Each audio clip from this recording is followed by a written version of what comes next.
Coucou mes choup-choup, comment allez-vous aujourd'hui? Moi très bien, puisqu'on se retrouve pour le compte rendu lecture du mois de juillet et août réunis. Oui, je fais un package parce que j'en ai pas fait en juillet, comme vous avez été nombreux à me l'avoir fait remarquer. Oui, pardon. Mais je m'étais dit, c'est les grandes vacances, personne va m'en tenir rigueur. Donc voilà, je regroupe. J'ai pas beaucoup lu en juillet, j'ai un peu plus lu en août. Du coup, hop, package. Alors, on va commencer, je fais dans l'ordre de mes lectures comme d'habitude. Alors, j'ai lu beaucoup de mangas. Au début, j'ai lu beaucoup de mangas et après, on est plus passé vers du roman. Oui, parce que les mangas, ça me lasse. J'ai des phases, moi, dans ma vie, hein, donc... Et donc, le premier manga que j'ai lu ce mois-ci, c'est le manga Orange. Alors, il me vient de la Japan Expo. Oui, mais c'est pas moi qui l'ai acheté. Non, c'est le cadeau d'une d'entre vous, d'une jeune choupette qui s'appelle Elodie. Je crois que c'est ça, oui, je me rappelle, vous voyez, comme quoi, hop, elle m'a fait une dédicace. Oui, parce qu'en fait, elle me l'a offert. J'ai fait, non, mais fallait pas, t'es sûre que tu vas me le donner? Elle me dit, oui, je veux. Je sais pas, tu me fais dédicace. Du coup, je crois que même moi, j'en ai pas fait, c'est elle qui m'en a fait une. On a complètement inversé les rôles. Du coup, Orange, de quoi ça parle? Bah, l'héroïne principale, c'est cette jeune demoiselle-là. Attendez, je vais vous lire le résumé, ça sera plus simple. Un matin, alors qu'elle se rend au lycée, Nao reçoit une drôle de lettre. Une lettre du futur. La jeune femme qu'elle est devenue 10 ans plus tard, rongée par de nombreux remords, souhaite aider celle qu'elle était autrefois à ne pas commettre les mêmes erreurs. Pour cela, elle a décrit dans un long courrier les événements qui vont se dérouler dans la vie de Nao lors des prochains mois, lui indiquant même comment elle doit se comporter. Mais Nao a bien du mal à croire à cette histoire. Et de toute façon, elle manque bien trop de confiance en elle pour suivre certaines directives indiquées dans ce curieux courrier. Pour le moment, la seule chose dont elle est sûre, c'est que Kakeru, le nouvel élève de la classe, ne la laisse pas indifférente. Et c'est adorable. Alors les dessins sont magnifiques. Ouais, regardez. Regardez la bouille de la Miss, quoi. Je trouve les dessins super beaux, l'histoire est touchante au possible, et c'est que le premier tome. Hein. Donc j'aimerais beaucoup lire la suite. Donc merci encore Elodie de m'avoir offert ce manga. Je l'ai adoré et je compte lire la suite avec grand plaisir, même s'il a l'air bien triste quand même. Hein. Je vous cache pas que, à mon avis, je vais chouiner comme pas possible. Hein. Mais bon, donc très bonne découverte pour Orange. En deuxième, j'ai découvert Fate. Alors celui-là, vous étiez nombreux à me le conseiller, c'était Ophélia qui me l'avait envoyé, donc maison d'édition Ototo toujours. Oui, c'est ça, c'est là, vous voyez.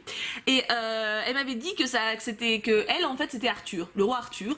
Et c'est ça. En gros, l'histoire, c'est quoi? C'est, je vous résume très schématiquement, de toute façon, c'est que le premier tome, donc c'est vraiment qu'une mise en bouche. Il y a plusieurs grands sorciers qui vont faire un espèce de grand duel. Et ils doivent chacun invoquer une créature surpuissante. Donc il y en a un qui a invoqué Arthur, qui en fait est une femme, et qui donc va se battre. Mais il y a différents types de créatures invoquées, c'est pas forcément des héros. Vous voyez, il y a de tout. Il y a des monstres chelous, beaucoup de monstres chelous, il y a quelques persos avec des allures humanoïdes, enfin voilà, donc il y a de tout. Et j'ai trouvé le personnage d'Arthur, pour ce qu'on en voit dans ce premier tome, vraiment intéressant. Et la trame a l'air cool aussi, donc c'est pareil, je serais curieuse de voir la suite. Et j'ai bien aimé de ce que ça m'en a apporté. Je vais voir si je peux vous montrer un dessin. Ouais, alors là on voit pas mal. J'adore les femmes, je trouve les femmes très bien faites, même si il n'y en a pas beaucoup. Et là on voit un mec pas sexy chocolat, mais bon. Il a l'air déterminé en tout cas, hein, donc voilà. Fate, bonne lecture. J'ai préféré Orange, et c'est pas du tout le même genre en même temps. Hein. Orange c'est vraiment une petite histoire de lycéen trop mignonne. Là on est déjà dans de la bataille, tu vois, genre j'en veux quoi. Donc très bonne lecture. Ensuite, ah oui, c'est vrai. Alors après j'ai lu, bim, Spice and Wolf, le manga, tome 1, tome 2 et tome 3. J'ai le tome 4 qui est toujours sur ma table basse du salon depuis un mois. Alors pourquoi j'ai pas lu le tome 4 et que je ne suis pas... En fait ces trois-là je les ai enchaînés. Et pourquoi j'ai pas lu le tome 4, c'est qu'en fait du tome 1 à 4 c'est l'équivalent du roman graphique que j'ai déjà lu. Et qui est là, qui est là. Et du coup voilà, c'est vrai que je l'ai relu avec plaisir. Mais j'avais encore tout en tête vu que j'avais lu le roman graphique genre 2 mois avant. Ce qui fait que la relecture déjà ça m'apportait rien en termes d'événements et bon c'était au bout d'un moment, je l'ai déjà lu quoi, donc au bout de 2 mois d'intervalle se retaper la même saga c'est un petit peu voilà. Mais je pense que je la préfère en manga parce que le roman graphique en fait est très lent. C'est pas un défaut, hein, attention, mais c'est quand même très lent, donc t'as beaucoup de discussions, de blancs, de descriptions, de... Ah, ça va, on a compris quoi. Donc là par contre j'aime bien parce que le texte est quand même lent aussi, c'est-à-dire que les personnages prennent le temps de se connaître, il y a plusieurs moments où il y a juste du dialogue, de l'échange, mais avec les dessins ça t'apporte vraiment quelque chose, t'as aucun moment où tu t'ennuies, donc je pense que je continuerai cette saga en manga uniquement et pas en roman graphique, voilà, c'était ma petite remarque, parce que pour le texte ça n'apporte pas tant de choses que ça non plus, bah, forcément le roman il y a un peu plus de détails, on creuse quand même un peu plus les relations entre les deux, mais honnêtement le manga fait très bien l'affaire, les dessins sont très jolis. Comment je vais pouvoir vous montrer ça? Bon, il y a beaucoup de caricatures. Ouais, bon, par exemple, voilà. Là, sur cette page-là, on voit bien. Encore une fois, j'aime beaucoup la Miss. Hop. Et donc l'histoire, qu'est-ce que c'est? Parce que ceux qui n'ont pas vu ma chronique sur le roman graphique, vous pouvez pas savoir. En gros, c'est l'histoire de cette jeune femme. Donc cette jeune femme est l'héroïne principale. Hein. C'est une déesse, tout simplement, elle a une déesse louve et qui s'occupe des moissons, tout ça. Et elle veut retourner dans ses pays du Nord. Et donc elle croise la route de ce marchand et ils deviennent amis et ils font donc route ensemble. Ils partagent évidemment beaucoup de choses, beaucoup enfin, ils sont très proches, il y a pas de relation chelou, c'est clean, c'est lisible pour les plus jeunes. Mais du coup c'est sympa parce qu'on voit vraiment leur relation se creuser, ils partagent beaucoup d'aventures, il leur arrive un sacré paquet de trucs pas cool. Mais leur relation justement se développe bien et c'est pas que bon enfant, il y a des fois où elle le boude, des fois où lui il en a marre. Enfin, j'ai trouvé ça très touchant et très bien réalisé. Donc, pour le coup, Spice and Wolf, je peux le conseiller à tout le monde. Voilà. Et j'ai le tome 4 aussi qui commentait, qui est pareil, c'est dans la même lignée. Donc ouais, Spice and Wolf, vous pouvez y aller, il n'y a pas de problème. Pour les plus jeunes comme pour les plus âgés, je pense que ça peut plaire à vraiment un large public. Ensuite, j'ai lu... Tada, tada le tome 1 et 2 de Sword Art Online. Alors pour le coup, je préfère le roman graphique. Ça m'a pas gêné de relire le manga, parce que déjà ça faisait un moment que j'avais lu le roman, ça devait faire plusieurs mois, si je dis pas de bêtises. Donc ça m'a vraiment pas gêné de lire en manga. Par contre, le roman graphique, il y a plus de longueur et c'est vraiment appréciable parce que là, ça va à une vitesse. Mais déjà que dans le roman, il y a des fois, je tournais la page, je fais déjà, prenez le temps de vous rencontrer quand même. Là, c'est wouh, là tu grilles les étapes d'une page à l'autre, il se marie, il veut un gamin. Enfin, tu ne comprends plus, tu vois. Et en fait, ce que je trouve, Sword Art Online, l'histoire, en gros, pour ceux qui connaissent pas, c'est un jeu vidéo genre MMORPG, genre World of Warcraft par exemple, sauf qu'on rentre complètement dedans. C'est-à-dire qu'on porte un casque, comme l'Oculus Rift ou des choses comme ça, hein, et on est totalement immergé dans le jeu. Et là, en fait, le créateur de Sword Art Online, c'est un peu un psychopathe, et il a enfermé les gens dans le jeu, ils peuvent plus sortir, et quand ils meurent dans le jeu, ils meurent pour de vrai. C'est plutôt ballot. Et du coup, on suit ces deux personnages-là, particulièrement Kirito, et ils se rencontrent, et puis ils vivent quelque chose ensemble, et ils développent des relations les uns avec les autres, etc. Donc c'est vraiment très sympa. Dans le roman déjà, je trouve que c'est pas assez creusé parce que purée, l'univers est génial. On n'a pas envie de le quitter. Mais alors dans le manga, ça va trop vite, beaucoup trop vite. Donc je préfère le manga. Pour le coup, je préfère le roman graphique pour SAO. Par contre, le manga est très agréable à lire. Hein. Alors on m'a dit qu'apparemment ceux-là n'étaient vraiment pas bien dessinés par rapport aux autres. Moi, franchement, je l'ai pas trouvé dégueulasse. Après, vous allez me dire que j'ai peut-être pas un recul incroyable. C'est vrai, c'est vrai. Bon, apparemment, voilà, ces deux-là sont moches et la suite est magnifique. Donc on verra bien. Moi, ceux-là, ça m'a pas choqué à la lecture, que je n'ai pas trouvé dégueulasse, mais bon, pourquoi pas. Donc SAO, évidemment, j'ai adoré. L'univers est juste génial.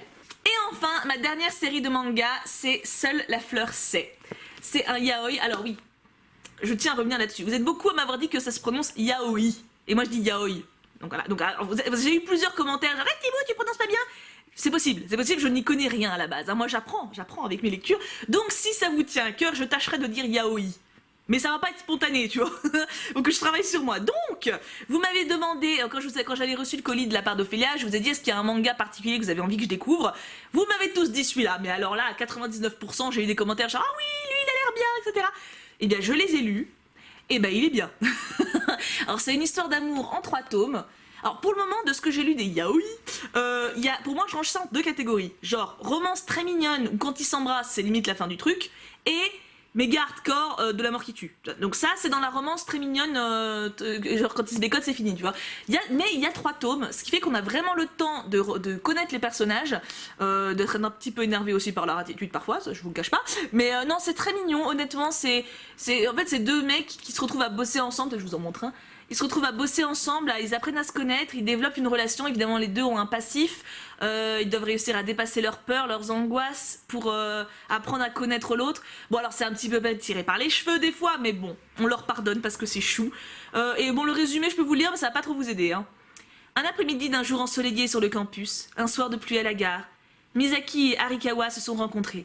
Ils ignorent le nom de l'autre, ne s'étaient jamais vus, mais c'est le commencement de tout. Ils vont se rapprocher peu à peu, mais... Et voilà, ça c'est le résumé du premier tome.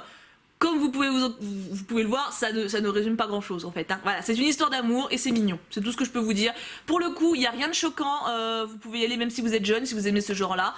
Donc voilà, c'est très très mignon. Regardez les images derrière. Regardez-moi cette chouteté. Voilà. Non, franchement, non, moi j'aime beaucoup. J'ai beaucoup aimé et Alors, je trouve qu'il ressemble un petit peu à Seven Days, un autre yaoi que j'ai lu il y a un moment maintenant. Je crois que c'est le premier que j'ai lu d'ailleurs. Dans le genre, c'est très mignon, ça va vite et on s'y attache, mais ça manque de profondeur, quoi. Donc voilà, à lire sans problème, faites-vous plaisir si vous aimez ça, il y a pas de souci. Ensuite, j'ai terminé les mangas, oui, et je suis passée à d'autres livres, d'autres types de livres. Et le premier, c'est bam à la rencontre des grands écrivains français. Alors ça, je l'ai acheté quand je suis allée visiter le château de Voltaire, pas très loin de chez moi. Bon, le château était en construction, on se promenait dans le parc, et il y avait ça dans la boutique. Il y avait celui-ci, à la rencontre des rois de France et à la rencontre des reines et maîtresses des rois français. Et j'ai grave hésité entre les trois. Alors j'aurais techniquement pris les reines et maîtresses parce que j'adore les grandes femmes qui ont traversé notre époque, mais il était complètement abîmé, mais genre dans un état où on l'avait marché dessus, et je pouvais avoir que 5% dessus. Donc j'étais moyennement emballée et j'ai par contre beaucoup hésité entre lui et les rois de France et j'ai pris celui-là. Alors je vous montre un peu l'intérieur, il vaut 30 €, hein. Donc c'est pas donné, mais quand vous allez voir l'intérieur, honnêtement ça les vaut. Voilà par exemple voilà la page de Flaubert. En fait vous avez beaucoup de petits prospectus ou de petits croquis en bonus. Beaucoup, vous voyez, c'est assez ludique. Il y a des pages à tourner à l'intérieur, etc. Des dessins, des illustrations. Et alors, je trouve le principe, vous avez aussi les courants littéraires, je trouve le principe du bouquin génial. Alors, il faut savoir que moi j'ai fait des études de lettres, pour ceux qui ne le savent pas encore, je vous le dis, j'ai fait une licence de lettres et j'ai toujours eu un problème que j'ai d'ailleurs encore maintenant, c'est que je n'arrive pas à me représenter la chronologie. C'est-à-dire que je peux vous dire que Hugo et Dumas étaient potes, mais je peux pas vous dire avec qui d'autre, avec qui, enfin, qu'est-ce qui s'est passé en même temps, qui était politiquement au pouvoir. Je n'arrive pas à les foutre tous ensemble dans ma tête. C'est comme je connais le courant du naturalisme, du réalisme, etc. Mais je saurais pas te dire quand c'est. Je n'arrive pas avec les dates, j'arrive pas à regrouper les trucs ensemble. Et je trouve que ça, c'est un énorme avantage. Parce que quand vous passez, je sais pas, imaginons vous bossez sur Zola. Je vais partir sur Zola. Vous bossez sur Zola et vous faites une dissertation dessus et vous vous dites mince, qui sait avec qui il était pote en tant qu'auteur ou de qui il s'est inspiré dans le passé. Bah ça vous aide. Parce que là c'est rangé par ordre chronologique, vous avez une vraie petite biographie de 2 ou 4 pages en fonction des auteurs, vous avez des rappels des relations qu'ils ont entre eux, etc. Je trouve ça génial. Et moi, bon alors je suis pas dans mes études, mais même en dehors de mes études, c'est un grand plaisir de la voir et je pense que je m'y référerai souvent pour si j'ai un doute ou une question ou un truc comme ça. Et à lire, moi je l'ai dévoré, bon ça m'a pris quelques temps parce que c'est quand même assez dense, mais je l'ai lu avec un grand plaisir parce qu'il y a quand même des anecdotes que je ne connaissais pas, il y a certains auteurs dont je suis moins documentée dessus. Bon évidemment quand je suis arrivée sur Hugo, je connaissais toute sa life, mais par exemple je suis tombée sur Flaubert, je connaissais moins. Balzac, je connais bien sûr de nom, mais j'ai jamais eu de cours dessus, je me suis jamais penchée sur cet auteur là. J'ai appris plein de trucs, donc c'était vraiment très intéressant et je ne peux que vous le conseiller. Et d'ailleurs, je voulais vous demander si vous avez une idée de comment je peux faire, genre de comment je pourrais me représenter une frise géante. J'aimerais bien me faire ça en fait et me noter sur, je sais pas, sur chaque siècle, chaque année ou je sais pas, ce qui s'est passé, les auteurs importants, les machins. Si vous avez une idée de comment je peux représenter ça, que ce soit joli, pas trop encombrant, etc., n'hésitez pas. Ou si vous connaissez un site internet même qui le fait, parce que honnêtement, j'aimerais bien avoir ça, pouvoir enfin me mettre dans ma tête comment ça se passe même pour les rois. Vous voyez, j'ai le même problème. Je connais très bien Louis XIV, Louis XV, Louis XVI, mais qui vient avant, qui vient après. Je ne saurais pas vous dire. Enfin si vous me le dites, je vais dire ah mais c'est vrai, mais vous voyez ce que je veux dire, j'aimerais bien me le représenter comme si j'étais quoi limite quoi. Donc voilà, si vous avez une idée pour ça, en tout cas ce livre-là pour tous ceux qui aiment la littérature et qui font des cours en rapport, honnêtement, c'est un investissement, vraiment, parce que c'est pas facile de trouver un bouquin qui condense aussi bien les auteurs différents de tous les siècles. Donc n'hésitez pas, si vous avez l'occasion de le trouver. Ensuite, j'ai lu, ça vous l'avez vu sur Snapchat pour ceux qui me suivent sur Snap, Alice au Pays des Merveilles, illustré par Benjamin Lacombe. Et honnêtement, ce livre, c'est une pépite. Mais vraiment. Alors je crois que je l'avais payé 30 € aussi, j'avais complètement craqué à ce moment-là, j'étais en mode allez je m'en fous, tant pis je le veux absolument, ne soyons pas raisonnables. Et bon sang, je ne le regrette pas. Je pense que si j'avais lu Alice dans un autre format, ça m'aurait moins plu. Là j'ai adoré. Alors déjà je vais vous parler du texte, donc le texte de Lewis Carroll, j'ai adoré Alice au Pays des Merveilles, je ne pensais pas l'aimer parce que moi tout ce qui est trop loufoque, en général je fuis, j'ai l'impression que c'est genre une excuse pour écrire n'importe quoi. Par exemple Ionesco, pour ceux qui connaissent, la cantatrice chauve, moi ça me fait fuir à 50 000 km, hein, je ne peux pas, ce mec je peux pas, je bloque. Et donc là j'avais un petit peu peur que ce soit pareil, j'étais en mode ok ça va être écrit n'importe comment, c'est une excuse parce qu'il avait pas d'inspi, et en fait non, c'est génial. Vous partez dans un monde loufoque certes, mais avec des morales, avec des petites piques, avec un regard extérieur qui est juste génial, c'est une merveille. Alors là il est très gros, mais le texte est beaucoup plus petit, hein. Il y a beaucoup d'annexes, donc vous voyez par exemple le texte est présenté comme ça, donc vous avez souvent des petits dessins de Benjamin Lacombe sur le côté. Parfois, vous avez des illustrations d'une page, voire de deux. Et je trouve que ça apporte quelque chose, mais vous voyez, le texte est vraiment aéré. Et alors là, il y a des petites blagues, genre quand le texte est écrit en géant, quand elle devient grande ou des choses comme ça. Mais j'ai trouvé ça juste génial. Donc le roman, oui c'est un roman, le roman d'Alice au Pays des Merveilles, lisez-le. Et si vous pouvez vous le procurer dans cette édition, c'est un investissement. Et pourquoi, entre autres, c'est un investissement, outre le fait que les dessins sont magnifiques, Benjamin Lacombe, je t'aime, tout simplement parce qu'en plus, il y a une grosse partie de la correspondance de Lewis Carroll à la fin, beaucoup de lettres qu'il a envoyées aux gamines, parce qu'en fait, Lewis Carroll s'occupait beaucoup d'enfants, des enfants de ses amis, tout simplement, et il y avait beaucoup d'extraits de lettres qu'il a écrit avec, donc on voyait qu'en fait, il avait il avait le même caractère, en fait, c'est-à-dire dans son texte que dans ses lettres, c'était le même délire, le gars était un petit peu, il a raconté des histoires tout le temps, une imagination incroyable, mais moi j'avais une question pour ceux qui savent, est-ce qu'il y a eu, parce que ça m'a quand même posé question quand j'ai lu ce bouquin, est-ce qu'il y a eu des rumeurs ou est-ce qu'il y a eu une preuve comme quoi Lewis Carroll était pédophile ou non? Parce que c'est quand même un truc qui m'interroge, parce qu'il a quand même, genre c'est un gars, pour vous situer un peu de ce que j'ai vu, hein, c'est un gars qui passait son temps avec les enfants de ses voisins, il les prenait en photo parfois en sous-vêtements. Il y a un moment, c'est chelou, je veux dire. Il y a une différence entre passer de temps en temps du temps un week-end ou une balade au lac avec des enfants de tes voisins une fois dans le mois ou parce que tu t'entends bien avec, je veux bien. Mais là, c'était limite tous les jours. Les photos, je trouve ça chelou quand même. Donc, est-ce que c'est moi qui ai l'esprit sale? Et je pense pas pourtant être si débauché, mais honnêtement, ça fout le doute parce que quand vous voyez des photos, attendez, je vais essayer de vous retrouver vite fait. Voilà, là par exemple, bon, c'est pas la plus dénudée entre guillemets, voilà, là par exemple c'est la petite Alice, donc à qui il a raconté à la base l'histoire d'Alice au Pays des Merveilles, il l'a déguisée en mendiante pour prendre cette photo. Est-ce que ça vous met pas mal à l'aise? Moi franchement, je suis en mode attends, le mec il l'a forcément déshabillée pour la changer, enfin je sais pas, je trouve ça... Est-ce que c'est moi qui suis perverse? J'en sais rien, je pense pas être dégueulasse, hein, mais... Donc voilà, est-ce que vous en savez plus? Vous allez me dire oui, tu peux chercher sur Google, oui merci Einstein, voilà là pareil, tu vois il l'a mise en sous-vêtements pour faire la photo.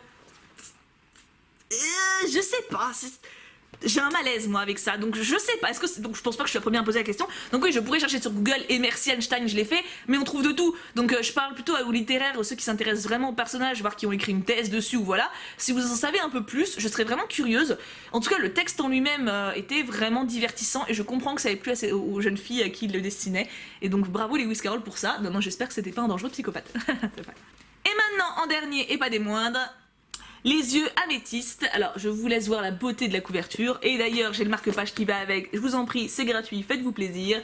Alors de quoi ça parle? J'ai réfléchi à comment vous le présenter et c'est un bordel. Mais c'est un bordel, c'est impossible. Alors je voulais le résumer, hein, mais ça va pas vous aider, hein, je vous le dis tout de suite.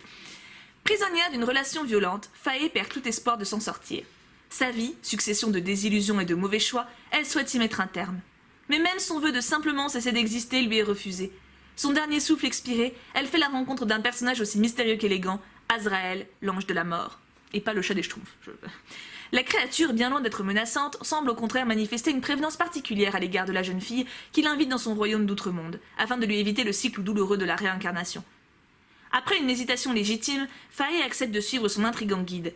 Pourtant, une fois sur place, des événements étranges surviennent, et Azraël ne daigne pas lui donner la moindre explication. Pourquoi tant de secrets de la part de celui qui a juré de la protéger? A-t-elle seulement fait le bon choix en le suivant dans les profondeurs d'outre-monde? Alors, donc ça vient des éditions Chat Noir, que j'adore. À chaque fois que j'ai la Japan Expo, j'en achète au moins un, je n'ai pas fait exception. Comment vous dire? Ça commence de manière très glauque, donc cette jeune fille, Faye, se fait battre par son mec et se suicide. En gros, donc déjà le début, il te met bien dans l'ambiance, tu te tapes une bonne barre, tu vois. Et bon sang, ça va pas en s'arrangeant. Alors si, quand même, elle se fait plus battre, mais je veux dire, en fait, je sais pas, alors c'est impossible à expliquer. En fait, le livre n'arrête pas de te vendre un twist final. C'est-à-dire qu'il te lance des indices. Toi, tu comprends pas en tant qu'éclaireur et t'as la promesse de comprendre à la fin. Le problème, c'est qu'il te fait ça tout du long. Et c'est long. C'est très long de rien comprendre pendant, attends, que je te dise, 200 pages, 300 pages, je sais pas, enfin pendant tout le roman quoi. Et c'est dommage parce que, alors en plus, le truc c'est que moi j'avais deviné la fin. Je sais pas, je dois avoir un don de W, je ne sais pas. Je me doutais que comment ça allait finir, pour moi c'était assez téléphoné d'ailleurs. Je comprends pas trop pourquoi elle a mis autant d'indices au bout d'un moment et du coup j'étais en mode mais ça va, arrête de me prendre, enfin... Dis-le quoi, dis-le, ou alors dis-moi que je me gourre, mais arrête de me balader comme ça quoi. C'est vraiment comme ça, t'as des petites bribes d'explications, mais avec la promesse d'une explication finale qu'au final tu n'as pas vraiment, mais où tu te dis, enfin voilà, en fait tout est entremêlé, et t'es pas bien. T'es pas bien parce qu'au final les persos sont jamais bien non plus, ils sont tout le temps malheureux, ils sont tout le temps angoissés, faillés, au final elle se tape des crises d'angoisse monstrueuses. Donc t'as aucun moment où tu te dis, où t'es serein. T'es tout le temps dans le malaise, je trouve, dans ce bouquin. Après, t'es pas non plus en mode dépressif. C'est pas, j'ai pas pleuré une seconde, j'étais pas en mode mal, ça m'a pas transmis un mal-être. Mais j'étais pas, c'est comme si je sais pas, t'es pas confortable. Tu vois, t'es installé puis t'as un truc qui te gêne. C'est ça. J'étais pas installé dans le bouquin. J'avais une gêne tout le temps. Donc voilà. Il était beau. Ah, alors, par contre, ouais, la plume de l'auteur est très jolie, très belle plume, mais bon sang, clarifie quoi. En fait, elle veut tellement faire poétique, tellement faire élégant, artistique, qu'on se perd là-dedans. Et c'est un peu dommage parce que je trouve que le style doit servir le texte et pas l'inverse. Parce que là, en l'occurrence, il y a tellement de style qu'au final, le roman lui-même, on sait plus où il veut aller quoi. Moi, à la fin, j'étais en mode, ok, tout ça pour ça, mais, ok, bon, bah d'accord, je le prends comme ce que c'est. Mais tu vois, voilà, il y a un petit sentiment de, je suis pas nourrie à ma faim, tu vois. Donc après, franchement, il est pas déconseillé, mais il est pas conseillé non plus. Voilà, c'est un flop. C'est un flipounet. Un flipounet, voilà. C'est pas un flop, mais c'est pas un top non plus. C'est un flipounet. On va ranger ça dans la catégorie flipounet.